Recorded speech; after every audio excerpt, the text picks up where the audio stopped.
Up and running at Celtic Park. We're into the final 20 minutes at Tynecastle. Still Heart of Midlothian 2, Rangers 0. But live commentary now from Celtic Park with Willie Miller, Pat Bonner and Rob McLean. Thanks, Richard. Just underway here. And not so very long ago, these words would have seemed ridiculous. But it's chaos at Christmas for Celtic. And when you start bandying around some pretty unwanted club records, like only twice in history have Celtic lost 5 games in a row, and Wilfried Nancy and his team are just one away from that inauspicious total. And Celtic will hope they can take a step in the right direction here today, but Aberdeen have to be coming here with all sorts of encouragement, even on the back of what happened to them in Prague on Thursday night. But domestically they have got momentum about them, and can they get off to a positive start here and make a statement in terms of what they want to do against the defending champions, who've got a lot to do to cling on to their title, with Hearts en route to another 3 points at Tynecastle against Rangers. We'll keep you up to date with our scoreline. 2-0 at the moment. In the early moments here at Celtic Park, 5 changes for Aberdeen as Ashish loses possession pretty cheaply, and Luke McCowan is on the drive for Celtic. In comes the cross ball, and it's Jack Milne who heads it clear. An early flurry for Celtic around the Aberdeen penalty box. Callum McGregor in possession. McCowan again back to Austin Trusty in the centre circle. Tony Ralston to his right. Arne Engels back in the team. 2 changes for Celtic. No Hatate available today. Paolo Bernardo back on the bench. Nygren and Engels, the 2 coming into the team, as Wilfried Nancy sticks with the changes he implemented the minute he walked in the door, and it's 4 straight defeats for him so far. And he did have that haunted look about him in midweek, as Celtic suffered again, this time at Tannadice, having been in front, losing that game. Celtic badly need something to go right for them, but they've lost it in the midfield. And charging forward is Stuart Armstrong, with Jensen on the outside. 3 other options. Jensen with the cross ball in, it's deflected behind by Yang. It's going to be the first corner kick of the game, and it goes to Aberdeen. It's too easy.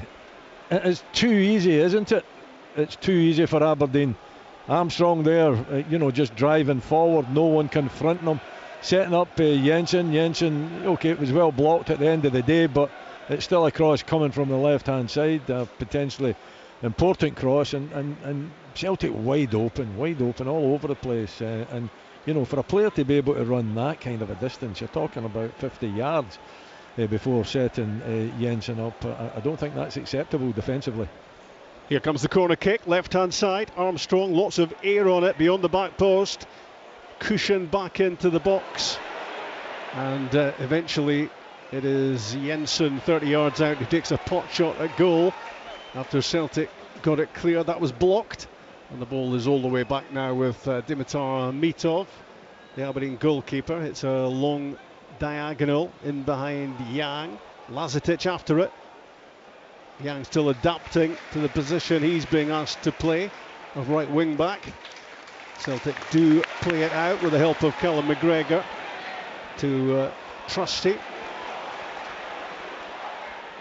Tierney down the left side, and it's well intercepted by Armstrong. It was a pass which lacked conviction from Kieran Tierney, but Armstrong was in the right place to deal with it. Aberdeen will feel it so important here that they don't suffer anything early on.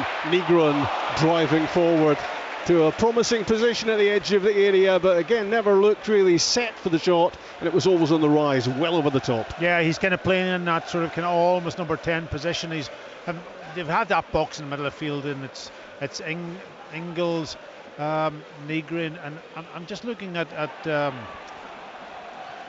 I'm trying to McCowan. He's almost playing out in that left wing back position, allowing Maeda to stay forward in his almost like a winger's position, and it's kind of a box of four, but with him having the responsibility to go out on that side and defend.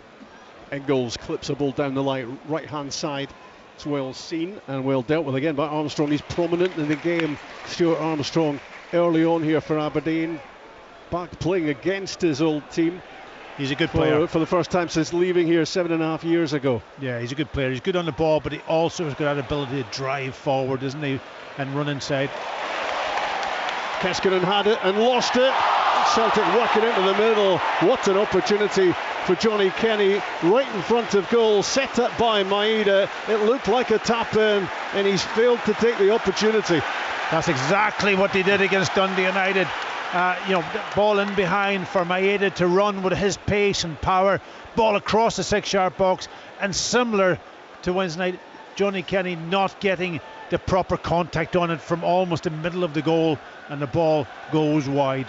It's a carbon copy, isn't it, of the game against United and the chance that he missed. He really should have scored. It should have been 1-0 to Celtic. Dylan Loban caught. He's still a young man. He's still learning the game, but Maeda in behind is a huge threat. He's got to be more alert to that, and it's quite simply a huge opportunity, and one that's not been taken. I'm sure that Wilfred Nancy will be talking about that after the game if things don't go well. Yang's back pass to Schmeichel and straight back out to the Korean, who looks to drive down the touchline. Lazetic with a challenge. Free kick goes against the Serbian under-21 international. Topi Keskinen will be relieved that Celtic didn't take that opportunity, because he gave up possession pretty cheaply, having looked as if he had an attacking option, and suddenly Aberdeen were on the back foot, and Maeda would have been expecting that Johnny Kenny would have put the finishing touch on that. And what a difference it would make for Celtic here, Paki, if they could just get that opening goal and just settle down a little. Yeah, and they've been forced kind of almost into a back four, and I think it's Devlin is stepping into midfield to try to connect with Nygren, and just leaving that space between almost like a wing back, full back position in the centre half for Maeda. Nygren clips it in, stabbed back by Kenny, and it set it up nicely for Arne Engels, but he had a lash at it from the edge of the area, and again Celtic missed the target. Yeah, got power, no real direction, well over the crossbar, but it was set up nicely on the edge of the box against Celtic, and this is a very, as Wooly says, carbon copy of how they started off against Dundee United. Plenty of possession, creating opportunities, and just not been able to maybe score that.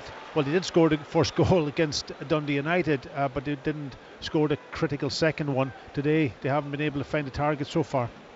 8 minutes gone. Celtic 0, Aberdeen 0, and McCowan in possession right in the middle of the pitch. Lovely angled ball wide for Yang. His cross ball in, headed away by Nicky Devlin. McGregor is there to nod the ball back in the direction of Yang. Nice pass down the line for Engels to swing in across wide right, too close to Mitov, plucked out of the air. Aberdeen look to respond and get forward quickly. Loban in possession. Ashish makes a move ahead of him, looks to keep the ball and does so successfully. Back in the middle of the pitch with Armstrong, and now Jack Milne. No Premiership team has picked up more points since the start of October than Aberdeen. The complexion has changed for them, and a win today will get them above Hibs and into 5th place in the Premiership. Mitov plays it out, finds Jensen, wasn't entirely sure that was his intention, but it came off. Back with Milne, up for Lazetic, stumbling and unable to make that stick, but it's good ball winning from Ashish. And now Armstrong driving through, slips it for Lazetic. Sliding in was Trusty, well timed from the Celtic defender to just nick that away from Marko Lazetic as he was thinking about getting a shot away. Given away by McCowan, untidy again from Celtic, just giving Aberdeen encouragement. Keskinen played it in, deflected away, and Engels hooks the ball away. It wasn't really too bothered where that went, as long as it went, and it did go out for a throw in on halfway. Yeah, it was actually a really well kind of a time pass, good weight on it from Keskinen. He doesn't normally deliver when he gets into these positions. He's really good at taking the yards and pushing defenders back. And on that occasion, I thought it was decent. It was a really good tackle from Trusty, though, wasn't it? And Lazetic, he's maybe got to do a little bit better physically, Lazetic, to put the central defender off. But I must say that it was a very good tackle. Does have 4 goals so far, Marko Lazetic, but Jimmy Tillian is pretty much chopping and changing between him and Kevin Nisbet for that main striking position, and neither making a strong enough claim really to be the regular in that slot. Nygren plays it for Ralston, right side with Yang, into the middle of the pitch for McGregor. Now Trusty on the halfway line, squares it for Tierney. Room for manoeuvre for McCowan. Yeah, lots of rotation in that midfield from Celtic players. Nygren running off and just finding it a wee bit difficult for Aberdeen players to pick up and deal with that extra player. Yang right side for Celtic, promising position. Rolls it back for Engels, took a flick off an Aberdeen head. The ball spins back, and in the end off Maeda and behind for a goal kick. See, Carlson there, he goes into that challenge half-heartedly. I mean, you've really got to go in as though your life depends on it, because, you're just giving up possession. It was a 50-50 type of ball, and, he didn't put enough in it in my book. I think Aberdeen are struggling a little bit with the shape, not too sure what to do, as you said, Rob. Nicky Devlin is pushing in there at times into a midfield area. I'm not too sure if that's really a tactic that will bear fruit. Marko Lazetic is rolling about on the turf at the moment. The play goes on. Surging run from McCowan. And now it's Maeda left hand side trying to squeeze in across. It was Nicky Devlin in the right place at the near post to get that away. And Aberdeen's striker is still on the deck. Yeah. And, listen, it's an open game at the moment, isn't it, Wooly? And, both sides, when they pick up the ball, are able to progress up the pitch. Celtic obviously creating a few more chances than Aberdeen, but the game's flown from sort of end to end at this moment in time. I think there's not too many defensive-minded midfield players out there, Packy, I must say. They're all players that want to go on the ball, that want to be forward-thinking, that want to, go forward and create opportunities. And you can see that because, I think in that midfield area, it's not as though it's congested in any way. It's just players that want to play the game, get the ball at their feet, have little interlinking passages of play, and it's good to watch. It's good to watch. And Aberdeen have played their part. It's been a minor part because Celtic have been well on top, but so far they've held out. What we're talking about, how long? 13 minutes. Yeah. So it's a decent start, but I think they've got to be more organised midfield and try to stop the engine that Celtic has in there to be creative. The reason we're not talking about any football is there hasn't been any for the last couple of minutes, but Lazetic on the touchline now, back on, holding his left shoulder. Let's see if he hurt that, maybe in falling, but he's had some treatment. We're back underway, and it's Celtic 0, Aberdeen 0 on BBC Radio Scotland, and it's a fair old Premiership double bill today. Hearts 2 up against Rangers at Tynecastle. And Celtic looking to get back on track here today. Aberdeen will try to make that as difficult as possible. Maeda in possession, rolls a ball into the middle for McGregor. Ralston appears alongside and slides a pass for Yang. Jinking in field, rolls it, tries to work the 1-2 with Engels. Shot blocked, and now it's Lazetic on the counter. Needs to keep the ball, and he does this time, and then plays a wayward pass. Well, he had the opportunity to get Dylan Loban going down that right-hand side The pass lacked accuracy, and that allowed Kieran Tierney to slide in and intercept. And he did so well initially, didn't he? You know, picking the ball up, beating 1-2 players, and the space just opened up for him, but just a bad pass. And Celtic were getting caught on the counter a little bit. And that lack of precision is frustrating, Willie, isn't it? Disappointing, because he did do well. He hasn't kind of shown that ability in too many games that he's been part of, Lazetic. But it was an easy pass. He had two players that were bombing down the right hand side, and somehow he managed to overhit it and give possession back to Celtic. Really disappointing. Tierney's pass to McGregor. McCowan, left hand side now. He jinks into the middle of the pitch and tries to get towards the attacking area. Ralston back with McGregor, clipped down the middle, looked like a nudge, but Maida is in behind and he can create here. Rolls it back. McCowan with the angle shot, which is saved by Mitov. Yeah, it did look like a nudge, didn't he? There's no doubt. Yeah. But see, the modern game, they get away with these things, and it's a foul, it's a free kick, it's a push in Dylan Loban. Maeda's used his experience. I think he the gave the referee free kick. should see it, and he should blow the whistle. Has he given it? Has he given the free kick? I think he has, actually, but it was very, very late, wasn't it? Yeah. Exactly. I don't know if he called it. I think somebody else. I think it was Telt. I don't think anyone around the ground knows what happened there either. Not clear at all. As the ball bounces up off the hand of Austin Trusty, and Aberdeen will have a free kick 10 yards inside the Celtic half. Still goalless here with 16 and a half minutes gone. Yeah, it's that long ball from the goalkeeper, a nice little clip up to Lakovic, high up the pitch, and just wrestling with Trusty, and ends up winning his free kick. It gives him an opportunity to push the bigger players forward. It's a bit in the middle of the pitch, and I think it's almost in the centre of the pitch, but about 15 yards in over the halfway line, so it's a difficult angle to get maybe somebody on the end of this cross. Yeah, there's no great angle about it for Adil Al-Sheish. Here he is, Aberdeen's number 7 with the free kick. Aims it towards Canuster, who nodded the ball down, and Celtic got it clear.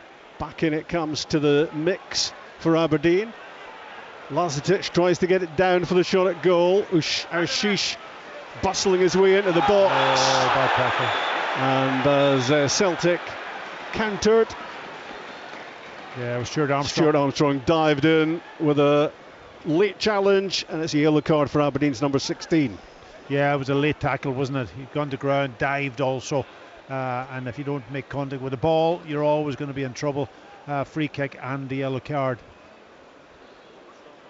No complaints. Still nothing for Kasper Schmeichel to do so far. Nothing really for Dimitar Mitov to do, but Celtic have had a couple of decent chances early on in the game, and you do feel a goal is what Celtic badly want here, as they look to recover from 4 defeats on the bounce. The ball with Tierney down the line for Maida. Nygren in possession. They've got to be very careful over in that sort of Aberdeen's right back position, where Mickey Devlin's still trying to step into a midfield position at times, and then just Loban, a young man, he's got to be aware that he doesn't get caught with that run from Maeda. Big diagonal from Ralston to Maeda, and one of those 5-second late flags goes up against him for offside. What did you make of the fan protest outside the front door? Didn't see much of it. I came in early enough to not avoid it, to be perfectly honest. But listen to these things. Sign of the times. Yeah, unfortunately, people protest now. It's about social media, all of these things too, you know.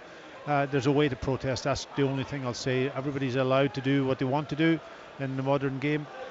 Certainly wasn't just a handful of people. There was a big crowd outside. A big disconnect at the moment between supporters and the club hierarchy. And caught in the middle of it all at the moment is Wilfred Nancy. Is his fate already decided, or will today have a big bearing on how things are going to go for him? It's Aberdeen on the attack. Keskinen and Loban on that side. Armstrong gets involved. Ashish flicks a pass through, and the shot from the angle is blocked in the end. And now Celtic counter. And this looks like a possibility for Johnny Kenny. Up to the edge of the box. Deflection as he tried to clip the ball into the middle. Came off Knooster, and that worked out for Aberdeen because it spun directly into the gloves of Mitov. There's no doubt he's got pace, Johnny Kenny, isn't he? And he loves running down the channels. It's when that ball's played into his feet that he has to almost improve and learn how to do that. But certainly the pace is there. And even from the chance he missed, he had pace to get away from the defenders.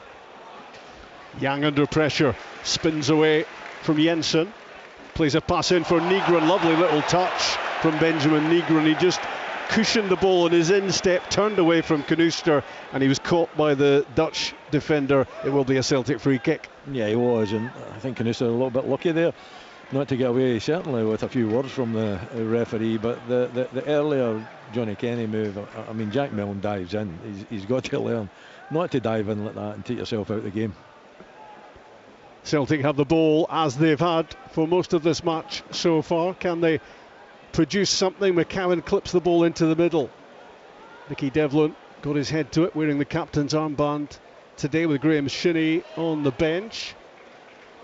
Started in Prague on Thursday, but Shinney among the subs here. The Celtic go forward, and a flicked pass from Tierney towards the byline, but lack of communication.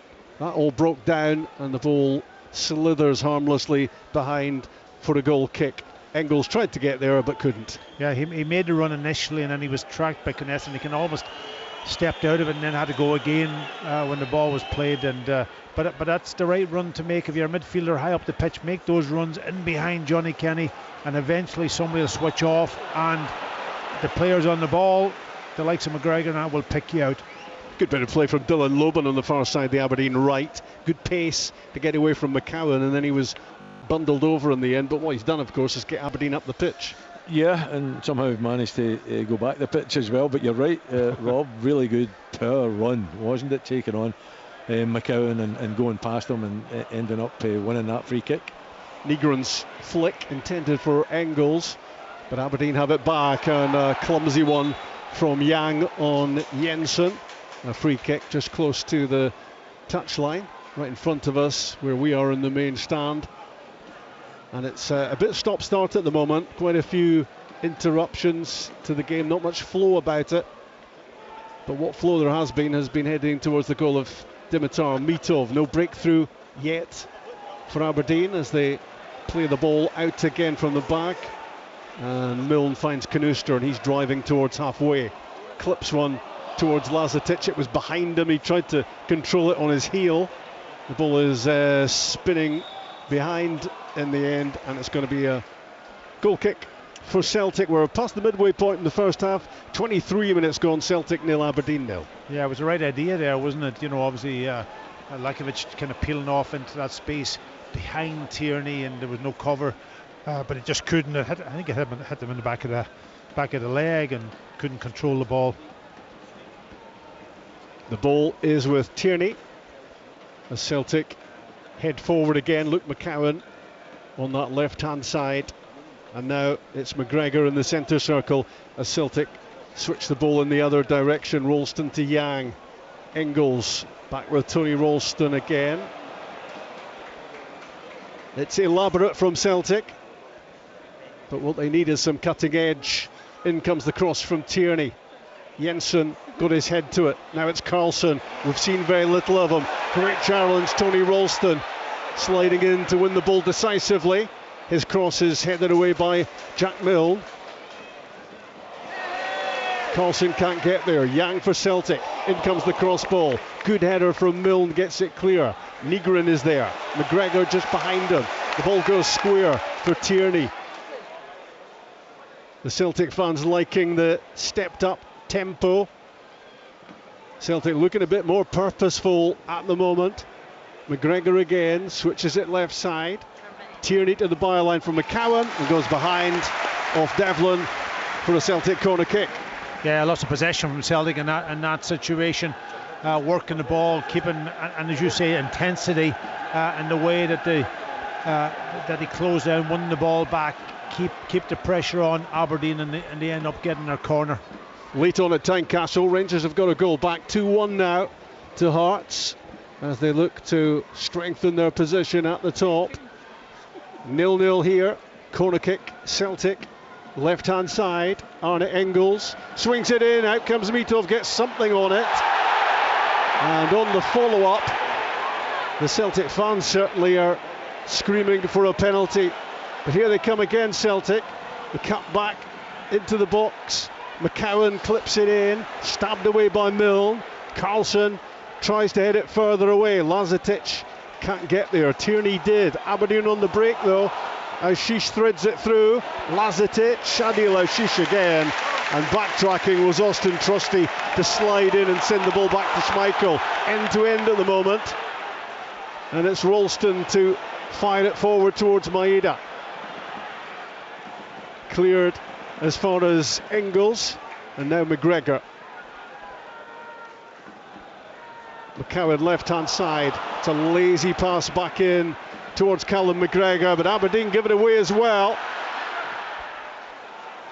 and the ball is going to head behind, or maybe, yes, it has gone behind. It's going to be a Celtic corner kick despite Nicky Devlin's best efforts. Yeah, lazy from both sides in there, and I think it was Armstrong to give the ball away on the edge of his box, real dangerous, and end up Celtic getting another corner out of it and keeping the pressure on.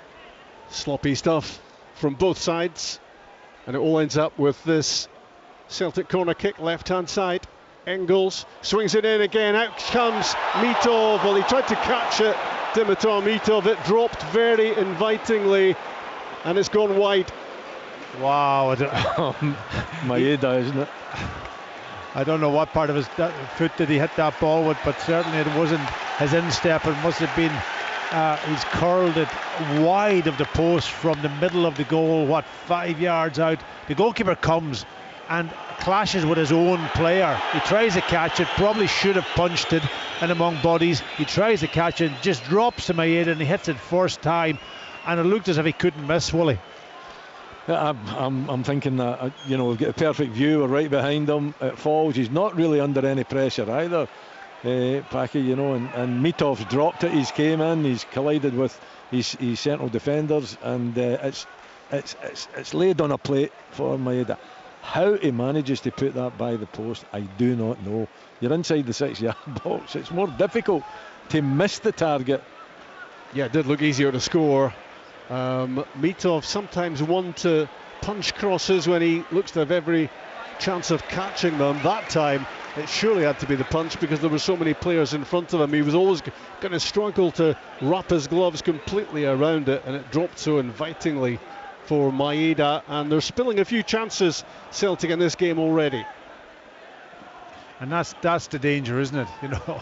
Yeah, they've played well in this half, they've moved the ball well, they've been good rotation in midfield, they've made those two unbelievable chances, but they failed to take them. There's now a good run from Nygren. It's a great pass from Tierney to Benjamin Nygren, left side of the penalty box, and he just doesn't get the contact he was after, and he drags it wide of the post on the other side.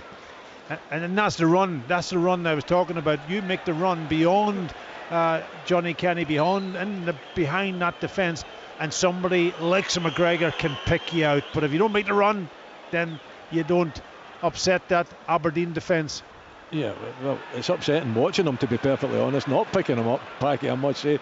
He's the centre forward. Aberdeen's got three central defenders there, not one of them. It's actually Stuart Armstrong that's got to make the attempt to get close to him. It's quite incredible. Poor defending, and another opportunity for Celtic. Marko Lazetic was on the grass again a few moments ago, complaining towards the referee that he'd been fouled off the ball by Austin Trusty, but he really just needs to get on with it. And we're approaching the half hour at Celtic Park. Celtic 0, Aberdeen 0. And there's no doubt that Celtic should be in front by now. Nygren making another good run, clips it into the box for Johnny Kenny. It's laid back to McCowan, his shot blocked by Milne. They are banging at the door, Celtic. Yeah, it's that run again from Negrin, isn't it? And I think it's Devlin has stepped out for some reason, and he's just run into that space that he's left, and he was able then to link up with Johnny Kenny and set the pass up for a strike from the edge of the box that was blocked. McGregor threads it through. Maeda collects. And Celtic work it towards Ralston, and now Trusty on the left side. Tierney, good challenge by Aushish, holds up McCowan. But Celtic keeping the ball. And now Engels driving down the middle, plays the ball right. Ralston curls the ball into the middle. Loban's header away. Aberdeen get it clear, but they just can't keep hold of the ball at the moment. And these Celtic attacks are wave after wave. But it's another really poor final ball. Negrin this time. McGregor wins it back though, cuts inside, right foot shot blocked by Canuster, and Armstrong hooks it away. Aberdeen under serious pressure here. Yeah, what Aberdeen do is when they won the ball, they try to play out, and sell it just. So was McGregor that time, real good reaction. Neat exchange, here's Negrin left hand side, good save by Dimitar Mitov. May have hurt himself in the process as well. Negrin tried to squeeze the ball in from a tight angle. Down went Mitov to claw the ball behind, but he stayed down. I think it's at his face. Yes, he's just got an absolute smacker right on the face, and as a goalkeeper, any which way will he keep it out of the net. Listen, he goes out there, he narrows the angle, he makes himself as big as he possibly can. Negrin does awful well. I think it's going to end up in the back of the net. Jack Milne is struggling to get back to him, and I do feel, I could be wrong, but I just felt that it's actually hit his head, because it was a kind of a clipped high sort of a shot from Negrin. We'll have to wait and see, but he's certainly down getting some attention. But another opportunity for Celtic. A very good save from Mitov. Yeah, it goes down as a great save, even if he didn't know too much about it. Paki, you'd have claimed that one as well, wouldn't you? Absolutely, but they have to sort out the runs from Negrin. That's causing them all sorts of problems. Nobody's able to pick him up. He's finding the spaces. It's almost like a free player in there. They've got the four, and that's given Aberdeen real problems. That they've all come over here to the sideline. And the manager is probably trying to get some information to them, but certainly they have to sort it out. Well, the Aberdeen players went over for a fluid break while Mitov was getting treatment, but he's been back up for the last 30 seconds, and Celtic wanted to take the corner before all those red shirts had got themselves back in position. They are now, and the corner kick on the left side. Engels again to deliver, in swinging, missed by everybody, left by everybody, and it swings behind for a goal kick. Yeah, I think Aberdeen were a little bit fortunate there, weren't they? The referee did actually hold up play. Yeah. Is there a rule in that? I don't know if I could, to be perfectly honest, but I think just about the whole team went over to Jimmy Tillene and got some instructions and got some water intake. Should Mitov not just have stayed down till the players got back in position? The physios made sure that, that the physios don't allow him up until the players are back. Listen, it was fortunate that the referee didn't allow play to start. Maybe there is a rule that you can't do that, but I don't see why, because they're all on the pitch. The referees got every right to start it, I think. There's been another mini dust-up between Lazetic and Trusty. They'll not be exchanging Christmas cards. Sorry, this is what he does though. I spoke about it before the game, Lazetic. He gets involved with the centre half. Why is he getting involved with the centre half? Why is he getting involved with Trusty? What he wants to do is play in between Trusty and one of the wing backs. He's going to be spoken to here by David Dickinson. He's going to speak to Austin Trusty as well. There's lots going on between these two off the ball. But if you're a centre half, Wally, and you're getting so tight to the player, all you do is just drag him forward and spin. Yeah, just move away from him. However you want to do it, Becky, that is a way to do it, absolutely. There's many ways to lose a central defender. Not me, of course, but I knew you were going to say that. That's why I asked you the question. Given away by Mitov, straight to McGregor. And it's dragged wide. Yeah, another chance goes a begging for Celtic. It's Arnie Engels this time. It all popped up. Yes, he would have been surprised because Aberdeen gave it away again so cheaply. But he's got to hit the target, and he's sent it wide. And this game stays goalless, just about 10 minutes away from half-time. Celtic could have been about 2 or 3 up by now. Absolutely, and it's a carbon copy, as Wooly said, of the game against Dundee United. That was another huge chance. Again, Aberdeen trying to play out when it wasn't on. It's absolute nonsense. You know, all they have to do is sit down and watch Thursday's game and how they gave away the goals. And there's another example. It's a carbon copy of the goal that they gave away. And Thursday, they almost gave another one away there, which is just nonsense. Here goes Ralston, almost overrun it. Help from McGregor. Tony Ralston has to head back, holds up the hand of acknowledgement to his captain and sends the ball to Schmeichel, who's having a pretty quiet first half as Aberdeen try to counter but with no great success. And Celtic continue to dominate the ball. Here goes Engels again, gets the ball gathered just about. Kenny tried to take it in and spin, but that allowed Aberdeen to nick the ball off his toes and get it away. Here come Celtic one more time. They will be devastated if they're not in front before the interval. Tierney attacking down the left-hand side. McGregor in field. Negron gets involved, and McCowan spinning inside the box and rolling the ball wide again for Kieran Tierney. Back with McGregor. Some passing that's easy on the eye, but what you want here is end product, and that's what Celtic are sadly lacking. Yeah, and he talked about consistency and the way that he wants to play. Now the question is, if you go into the half-time, I know there's still another 7 minutes or so to go in this game, a critical time, but if they go in and they haven't been able to capitalise on the chances they've made and then come out of half-time and don't perform in the same way, then you've got to ask questions. I would think of the players also, that they aren't capable of continuing and sustaining what he wants them to do. Hello to listeners on all frequencies at this point, and those of you who've been listening to the action from Tynecastle will know that Hearts have won that game by 2-1, the Premiership leaders. They've widened that lead meantime, and that just increases the importance of this game for Celtic. They have to be winning this, and they should be winning it, but it's all falling down for them in the final third so far, as Maeda has the ball played into his feet and Nicky Devlin is all over him, the Aberdeen captain, and forcing the ball out far side for a throw-in. We'll fast be heading for half-time here, and Celtic are desperate to break the deadlock. The ball with Trusty in the middle of the pitch. To Ralston it goes, and now Engels exchanging passes, and then the ball is fired back to Trusty in the centre circle. McGregor just ahead of him down the middle for McCowan this time, but his pass again isn't good enough, and Dylan Loban intercepting before it got wide left for Tierney.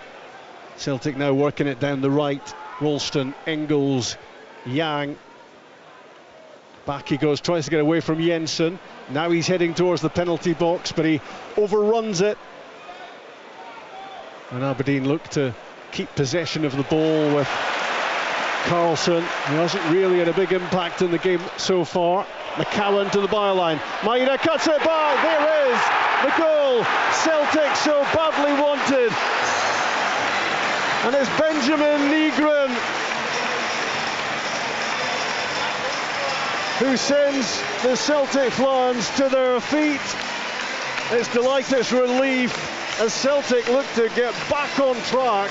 They've missed so many opportunities, but finally Negron gets the goal and Celtic go in front. Yeah, really good counter pressing from Yang. He comes away from his right hand side all the way across the pitch and won the ball back. Loban should have played that ball forward, didn't tread another little pass into midfield, and it was cut out. And from that point then Maeda getting in behind again, the defence cut back. This time Negron right into his path, and all he do is to open up his foot and slide it into the back of net. Celtic deserve to be in lead. They've created all the chances in this game. They should be more than one goal up, but they'll take the one goal. No, absolutely. But you know, the young wing back.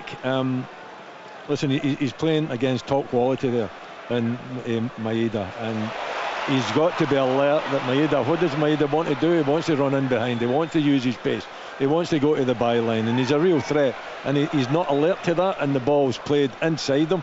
Maeda's onto it, and it's a great cutback though, isn't it, from Nygren. Absolutely, Celtic deserve to be in the lead. Clinical for once in this first half from Celtic, and they will now look to kick on from there.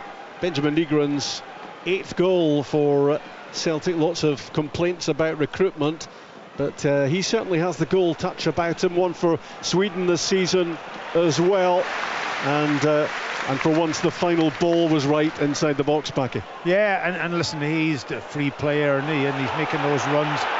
Armstrong with a great run. Now with Carlson, edge of the area, spinning one way then the other. Jensen back to Ashish, tries the curling ball in, looked to take a deflection, and has gone behind for the corner. Yeah, but listen, he's made about 3 or 4 runs so far, and because he's got that license to just run away when somebody has the ball, and this time he gets into the perfect position to slide the ball into the back of the net. But Celtic, yeah, that extra player in the middle of the pitch has caused Aberdeen all sorts of problems. This corner kick for Aberdeen on the right hand side. How they would love to haul themselves back level before the interval if they could. They've been no threat at all in attack so far. Armstrong with the outswinger, lots of height on it, nobody in red really attacking it. Cleared as far as Jensen. Shifts it left side for Jesper Karlsson. Down the side for Keskinen, heading for the byline, spins back the way, tries the angled shot from the left-hand side, and it's palmed round the post by Schmeichel. I just wonder whether there was a better option there for Keskinen rather than trying to score from a really difficult angle. Yeah, plenty of options. I mean, I think first of all it's got to be the far corner that he's looking for, is it not? I mean, the near post is Schmeichel's on top of that. There's not, I can't see any way that he's going to get that past Schmeichel. In fact, I actually think it was going past that near post because he mishit it. He's got to either drive it across the face of the goal or try to curl it towards the back post, and even if it doesn't go in, they might get a touch. Might be a Celtic player, might be an Aberdeen player. Wrong option. Another Aberdeen corner, Armstrong with it, flights it out to the edge of the area for Karlsson. It's blocked, he follows up and he drives the second attempt wide of Schmeichel's right hand post. Yeah, I think the Celtic player down, it might be Ralston, is it? Just caught by the first Karlsson shot. It was well worked out. It was a set piece, obviously off the training ground. The clip back to Karlsson from. That's what that's what Keskinen should have done a little bit earlier. Sorry, it's Karlsson just curling one in to the back post. But Stuart Armstrong, no goalkeeper in the goal. That's easy. That is easy. Stuart Armstrong playing it to Karlsson. Good first shot. He took out one of the Celtic players, and his strike wasn't too far away on the rebound. Schmeichel launches the ball forward. Yang with the flick, and if Maeda had got control there, he was right on goal. He might still take on the shot though. He's offside. And we're back for the offside. Yeah, it's that delay. Of course, again, at least he was a yard offside. It was a good idea actually. A long ball from Schmeichel. Yang coming in off the line into the space, flick on, and Maeda just went too early. 90 seconds left of the first 45 minutes. Celtic 1, Aberdeen 0. Nygren's goal. Karlsson deprived of possession in the midfield, but the ball breaks the way of Armstrong, and Aberdeen retain it. You feel that Jimmy Tilline's team can't really afford to be conceding again before the interval, or this game will very quickly run away from them. Fortunate to be only a goal down. The scoreline could be just about anything for Celtic so far. Unable to take their opportunities until Benjamin Nygren finally did. How will that affect their performance? How will it affect their shredded confidence of late? Engels to the goal scorer, Nygren, right in the middle of the pitch, curls a pass towards the left side for Tierney. Early ball in from Kieran Tierney, fended away by Jensen. Might still low drop from McCowan. Great hit from Luke McCowan, and it was arrowing in under the crossbar until Mitov touched it over the top. Yeah, that was a Mitov save, wasn't it? A flying save, and keeps it out. It would be disaster for Aberdeen if they had to lose that goal. For Celtic, it would have been the perfect one, just going into half time. To get the corner though. Are you suggesting he made the most of it, Packy? A little bit, I think, but I might have done the same myself. Corner kick as we go into stoppage time. 3 minutes to be added to the first 45. Celtic on the hunt for another goal. Ingles with the in-swinger. There almost was a second Celtic goal. It's a glancing header right in front of goal. Looked a big chance for number 2. It was, and the goalkeeper was nowhere in that occasion. He tries to come, but there's no route for him to come and make the punch. I'm not sure, was it Kenny that got his head on it? He could have easily ended up in the back of the net. Here goes Keskinen on the attack for Aberdeen, scurrying forward. Sometimes keeping the ball is a challenge for him. He managed to get hold of it that time, and he's taken out Keskinen. It's going to be a yellow card and a free kick. Yeah, I think it's Ingles, is it, that has been booked. It was difficult to tell who he was flashing the yellow card at there. Yeah. The free kick is just a couple of yards outside the penalty box, left-hand side, and Aberdeen have been so seldom anywhere near Kasper Schmeichel. You just feel they have to be making the most of these sort of positions. Aushish is over it, and Carlson as well, just close to the corner of the penalty box, left-hand side. Carlson might take this on. He's a confident player, that's for sure. Yeah, such an angle though. I know what you're saying, trying to beat Schmeichel from that angle, Willie. We talked about Keskinen the last time. We're in the second of 3 minutes being added at the end of the first half. 1-0 Celtic. And here's the Aberdeen free kick. It is Jesper Karlsson, and he did bend it in towards the back post, and it was punched away by Schmeichel, not trying to catch it. Back in and headed away by Yang. Now Aushish dinks one in behind for Keskinen to cut the ball back. Lazetic with a shot which was blocked. He just flicked it towards the back post, Lazetic, and it was cleared by Celtic. But the ball's been given away by Mitov, and he's taken out by Dylan Loban, and it's a red card. Aberdeen are down to 10 men. Maeda was racing towards goal after the Mitov mistake.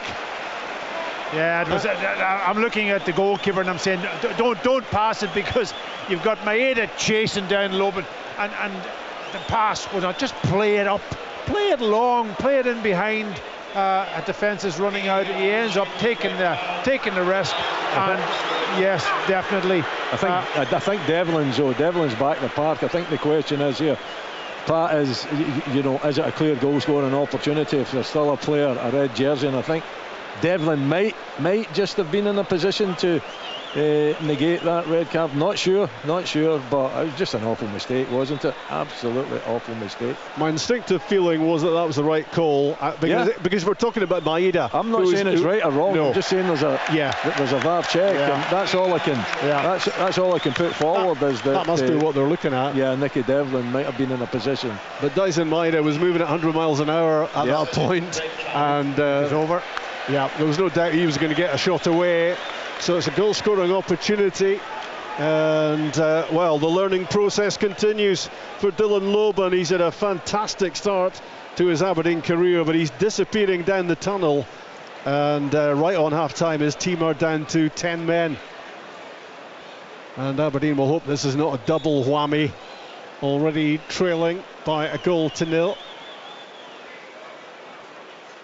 Here comes the Celtic free kick. It will be the last action of the first half, you would imagine, and the delivery from Nygren is flicked away via the head of Jack Milne, and out for a throw-in. That's 4 minutes added, and it's the half-time whistle from David Dickinson. And Celtic with a 1-0 lead, but they're playing 10 men now, and they will look to ramp things up second half and move clear of the opposition and give Wilfred Nancy some badly needed respite on the back of 4 straight defeats. They've dominated the game so far. They've had so many opportunities to go in front, but it took them till 6 minutes before the interval when the cutback from Maeda found Benjamin Nygren, able to tap in his 8th Celtic goal. But that wasn't the end of the first half drama. Aberdeen had a little flurry on attack, but caught on the break. Mitov's mistake, not his first of the match, setting up Maeda with a chance to drive in on goal, taken out by Dylan Loban, and the 20-year-old Aberdeen wing-back was shown red. He trudges down the tunnel. Everybody has gone down that tunnel now for half-time, where the interval scoreline is Celtic 1, 10-man Aberdeen 0. Scottish football lives here. What a goal! This is Sports Sound From BBC Radio Scotland.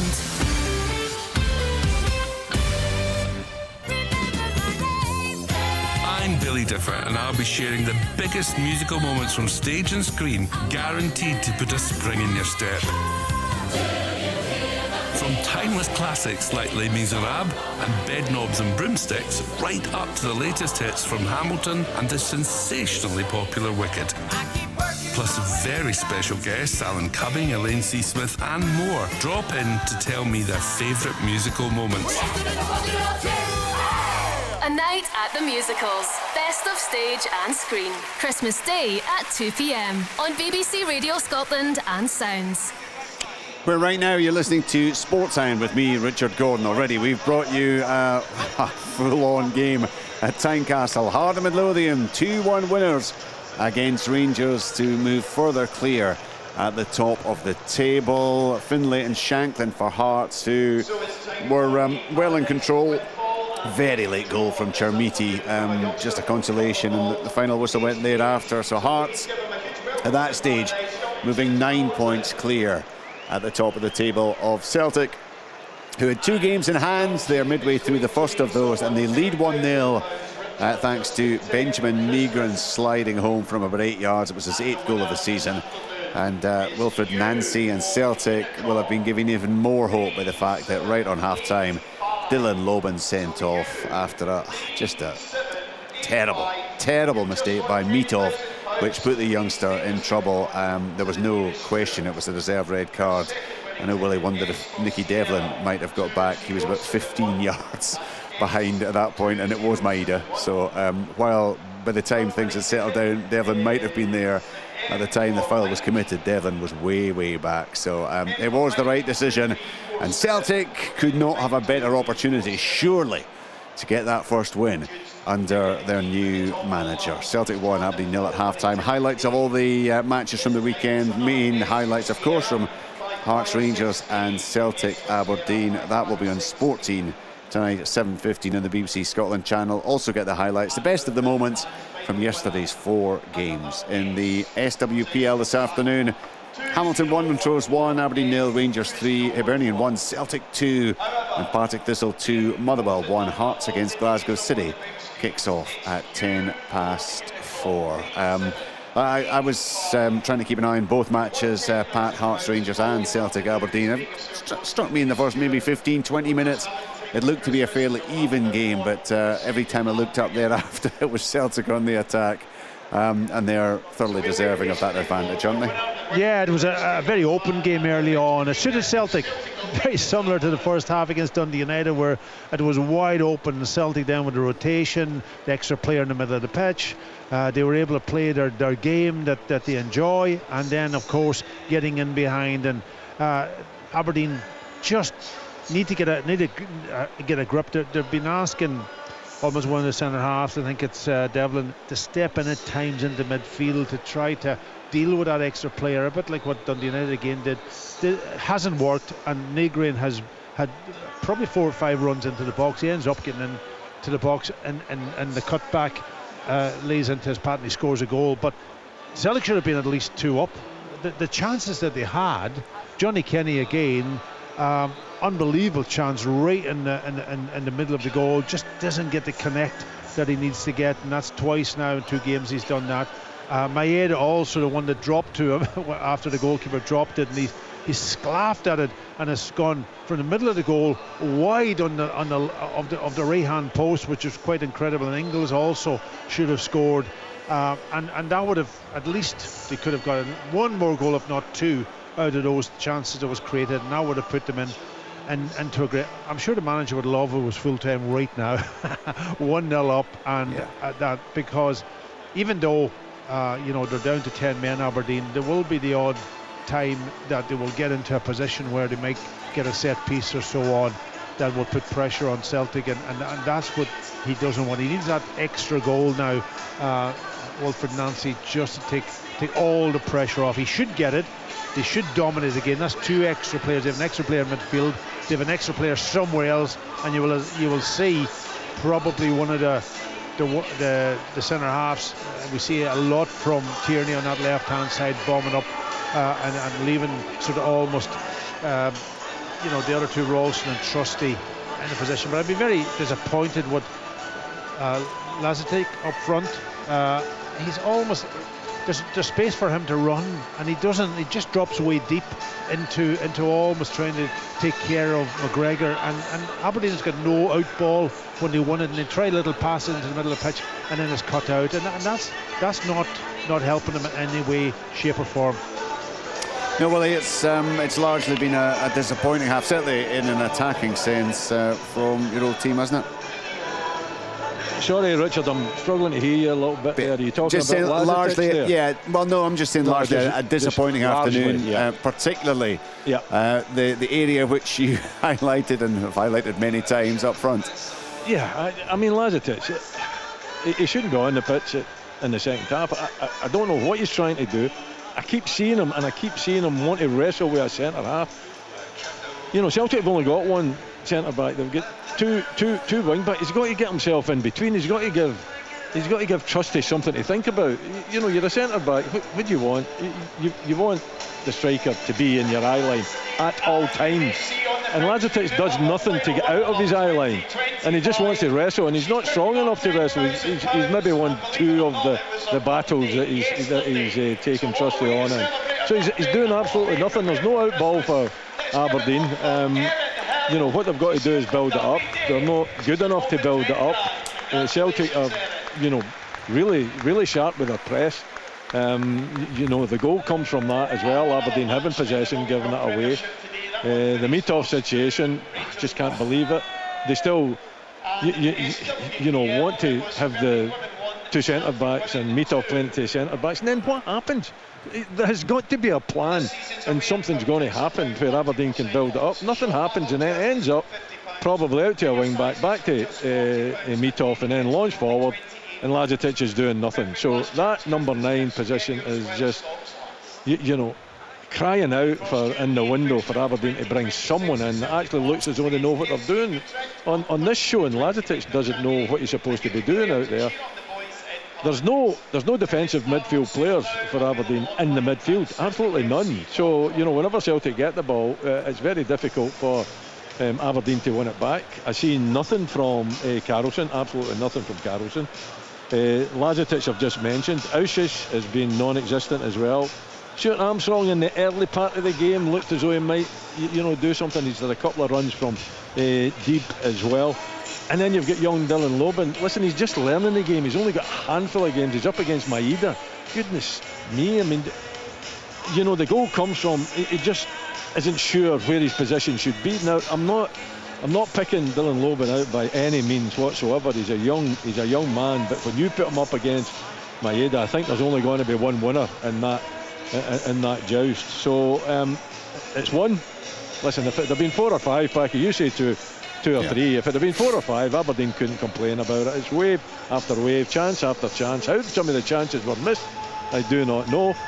But then again, as far as Aberdeen's concerned, that gives Jimmy Tulane something to think about. He's going to have to change something, hasn't he? It'll be interesting to see what he actually changes, what kind of a shape he goes into, what the personnel is, because it could be really embarrassing in the second half if Celtic want it to be. Yeah, Mitov, would you? I mean, clearly it's his mistake. It's just a crazy pass to give out to the youngster who's got his back, towards the Celtic players coming in, and it's Maida, and he's coming in at a rate of knots, and he was always going to be under pressure there. You just look. He's an experienced goalkeeper, Willie, and I know he's made some saves. He's also made a few mistakes over the course of this season, but that was just a crazy moment, wasn't it? Yeah, and he dropped one earlier as well that should have been a goal to Richard when he tried to clutch the ball from the corner and ended up bumping into his own players and dropping it. It's ridiculous. Listen, I'm all for, if it's on, play it out from the back, but it's patently not on that occasion, so he's got plenty of time to think about it. Take a touch on it, play the simple ball, don't put the youngster into a position where he then collides with Maeda and brings him down. And it's an order and offer, no doubt about that. The only thing that they were checking was whether Devlin could have been in a position. I mean, to be fair, well, he was in a different postcode. Yeah, I know, Richard, but that's what they were. It's no me that checked it.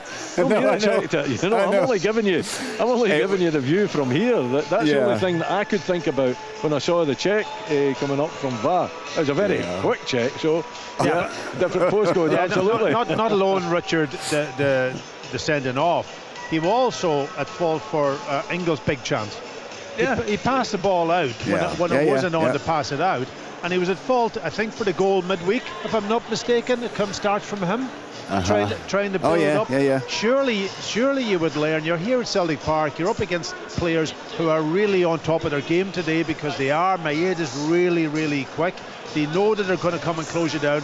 Just play it long, and then get players up to support it. And they did it at times, but they did it from a very kind of a stationary situation. But when the pressure comes on you, an open play, that's where you go. And he takes it on to his right foot for the sending off. Just play it long, play it diagonally long over the top of everybody, and then you can readjust, because they were wide open at that point in time, Aberdeen also. There's nothing wrong with that, though, Pat. There's nothing wrong with Mitov actually launching it forward. Nothing. When you're under the amount of pressure that Aberdeen have been under, and they've tried to play it out, and it's not worked, and it's been intercepted, and then they're under pressure again. So you've got to change tactics. You can't just keep doing the same thing. And he has a good range of long passing. That's the point. Yeah, he's proved it. It's just if you had someone up there that could be a target, that could be an out ball, and you don't have that. Lazetic, for me, so far, watching him isn't the answer, because he's not intelligent enough. He's quite a good physique. He's quite tall as well. He should be doing much better holding the ball up, but he seems to want to get involved with the centre back every time I watch him. So that should be an out ball for Mitov, but they don't use it, and they keep trying to play it when it's not on. And poor Dylan Lobban it's no fault of his whatsoever. The goalkeeper, big issues. Fault. Yeah, absolutely. Big issues for Aberdeen, but for Celtic, for Wilfred Nancy, is the moment finally about to arrive. They could hardly be in a better position. They're ahead thanks to Benjamin Nygren's 8th of the season, and they will be playing against 10 men in the second half, which you're about to hear live here on Sportsound on BBC Radio Scotland. Celtic 1, Aberdeen 0, as we rejoin for full second half commentary. Willie Miller, Pat Bonner and Rob McLean. Cheers, Richard. Yeah, Celtic want to win it, and they want to win it with a bit of style as well, and with a bit to spare, and all of the above should be possible on the back of that red card for Dylan Lobban right at the end of the first half. And Celtic, of course, having passed up a hatful of opportunities before Benjamin Nygren did find the back of the net, picked out by Maeda's cutback. So often the final ball from Celtic wasn't good enough, but even when it was good enough, they missed some pretty glaring opportunities in front of goal as well. So everything is here for Celtic today to win pretty comfortably, and that's what they will endeavour to do in this second half. And Aberdeen's resistance, of course, will be affected by the fact that they are down to 10 And a horrible moment for youngster Dylan Loban when he was shown the red card. And you would imagine that he'll be getting a written apology from his goalkeeper after that horrific pass. It's been a pretty checkered season for Dimitar Mitov, you would have to say. Makes a lot of good saves. Distribution at times can be good. But maybe he's affected, of course, by the fact that if he launches it up, what's happened in most games when he's done that this season for Aberdeen is it hasn't stuck in that attacking position, which makes them continue to want to play the ball out from the back and continually get themselves into trouble. Anyway, Celtic on the attack immediately after the restart. McCowan threads one in for Maeda, heading for the byline, and there's a corner kick coming Celtic's way already, going behind off Armstrong. And Aberdeen have changed. It's 4 at the back now, and what do you call him? Devlin is right back and Jensen's left back. Back to McCowan it goes. A flick from Maeda, and a towering header from Austin Trusty at the back post, which produces a Mitov save.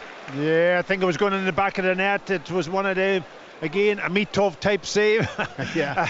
A little bit of agility, getting across and getting his hand to it and just deflecting it away from, I think it was going to cross him, and if he didn't get a touch, I think it was in the back of the net. That's a good save, isn't it?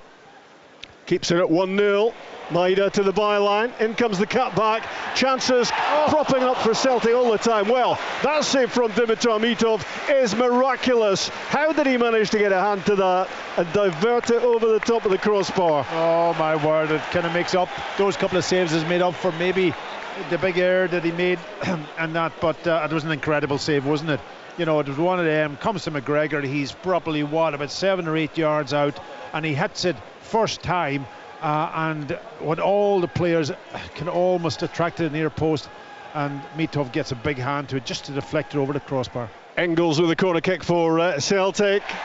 They are really threatening immediately on the back of the restart to add to that 1-0 lead. They should be further in front already, but certainly that latest effort, the McGregor hit, has produced a save from Dimitar Mitov. Just as we were questioning his credentials, that's a top stop, Willie. Oh, you know, I mean, that's 3 huge chances. Overhead kick, was it Kenny that had the overhead kick there that just sneaked by the post as well? But the 2 saves, absolutely sensational saves. The second one in particular, outstanding, world class.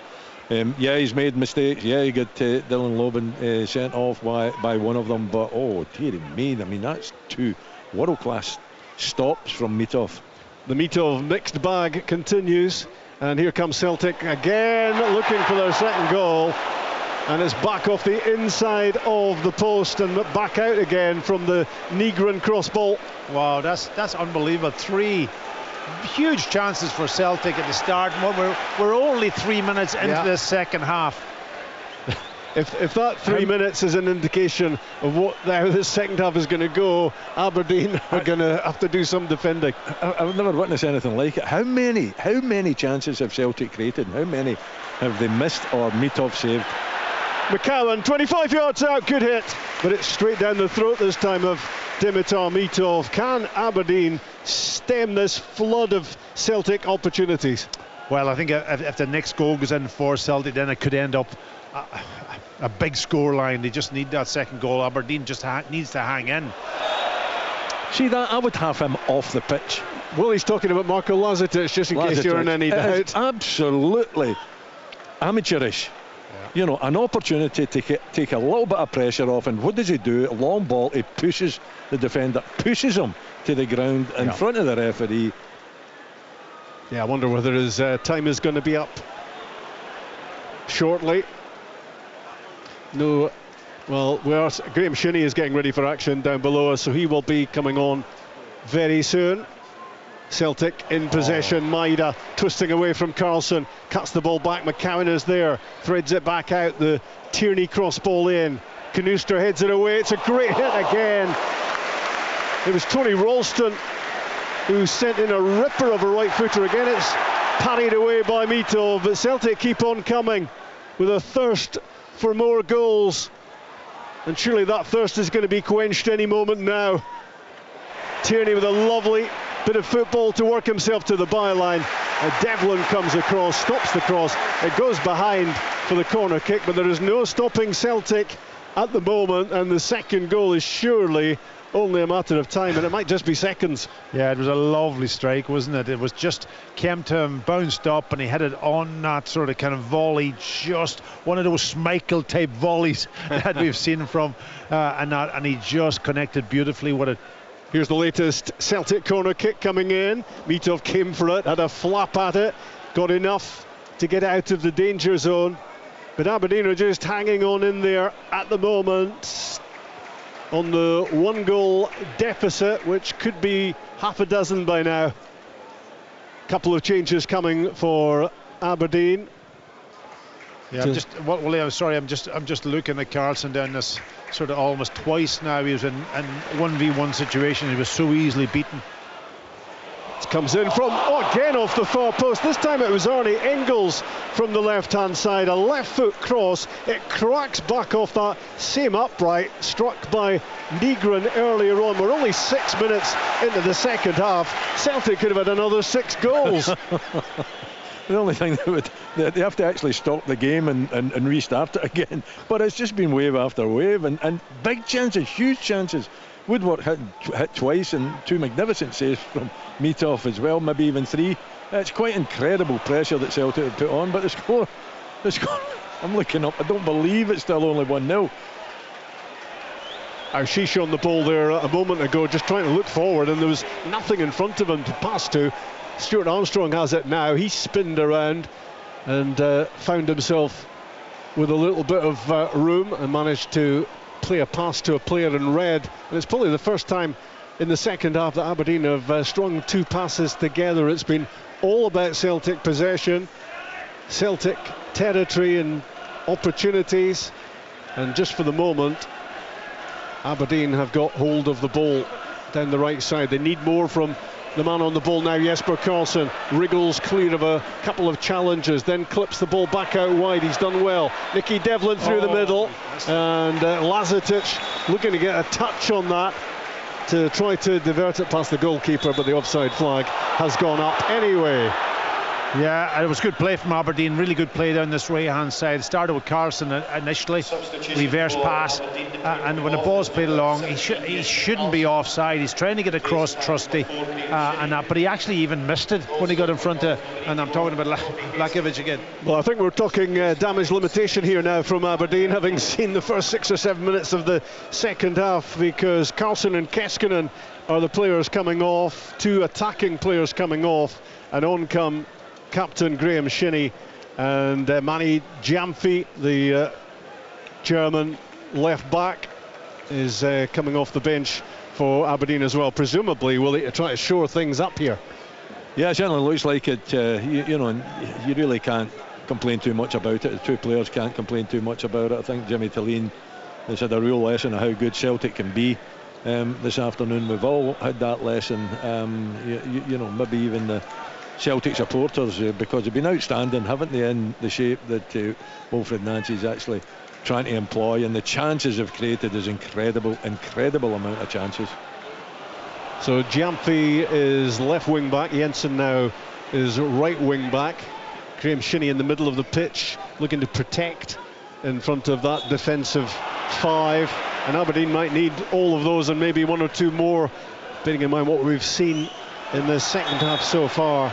Yeah, that was a quick change from the manager, wasn't it? He obviously gone with the back 4, and he realised very, very quickly that that they were getting absolutely annihilated, especially down this sort of right back, in their right back position, he's made the change very, very quickly to revert back to the back 5. Only after 6 incredible chances for Celtic, Packy, but you're right, it was, but he couldn't do anything else. No.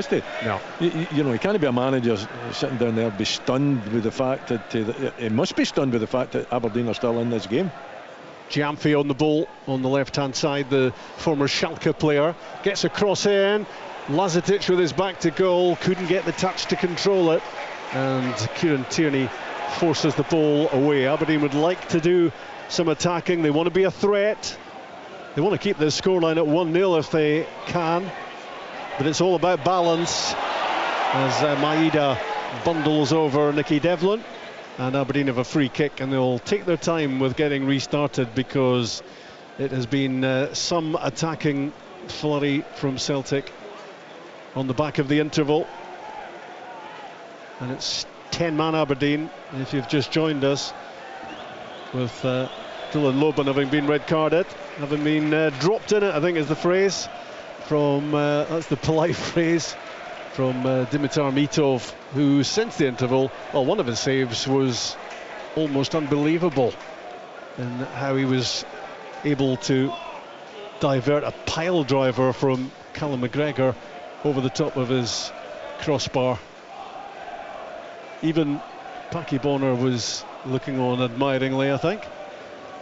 Absolutely, fantastic save. I'd like to see that one again. McCowan on the ball, tucks it back to Tierney in the middle of the pitch. McGregor. Yeah, so difficult for Aberdeen now.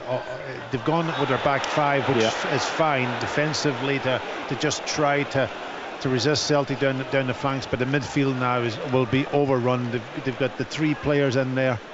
Yeah, he's changed it again, hasn't he? And I think he must be stunned with the amount of chances Celtic have actually created so early in the second half that he thought, no, this could be embarrassing.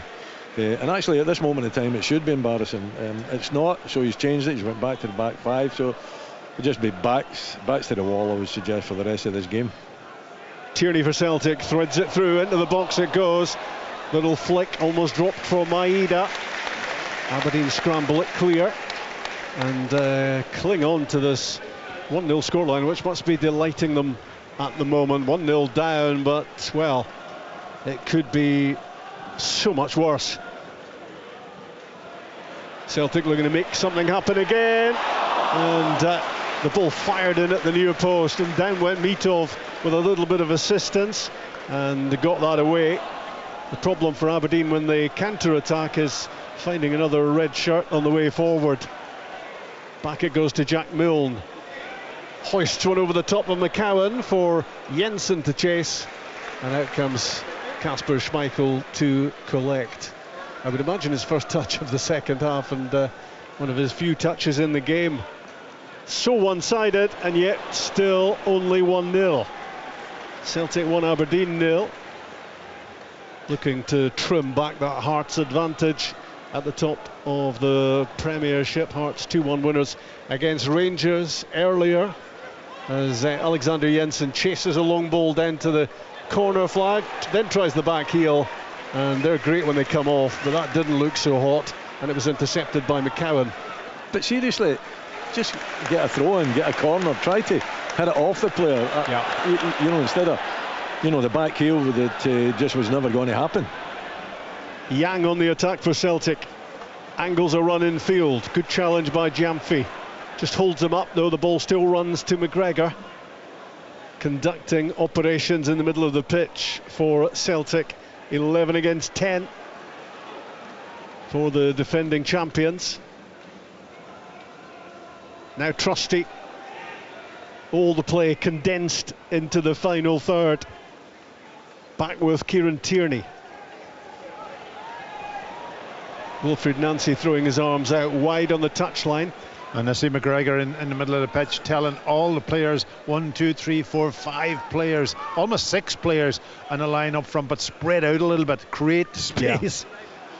Yeah, it's all just crammed into that small area. Tierney with the swinging cross towards the back post, and well, Manny Gyamfi defended it pretty well, and it goes behind in the end for a goal kick. Yeah, it was good defending, to be honest, because he seen where the player was running, and there was Yang, I think, coming into the back post, and it was a good ball in from Tierney on this left-hand side, and he just matched him, used his body nice and strong. Good defending. Yeah.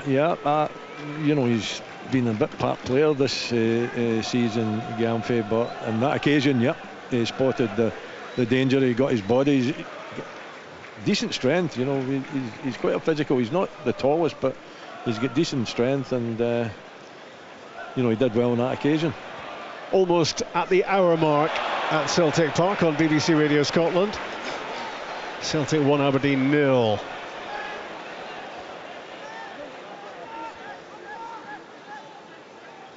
Hard to believe.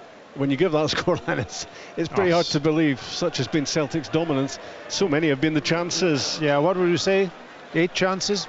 Very, very good chances. Yeah. You've written them all down, Wooly. All over the game, yeah. But in that first 10, 15 minutes of the second half, I mean, there was 6 glaring chances. I mean, 2 and 3 magnificent saves, 2 off the woodwork as well. So, you know, I think Jimmy Tillane and Aberdeen can rightly suggest in the second half they've rode their luck quite considerably.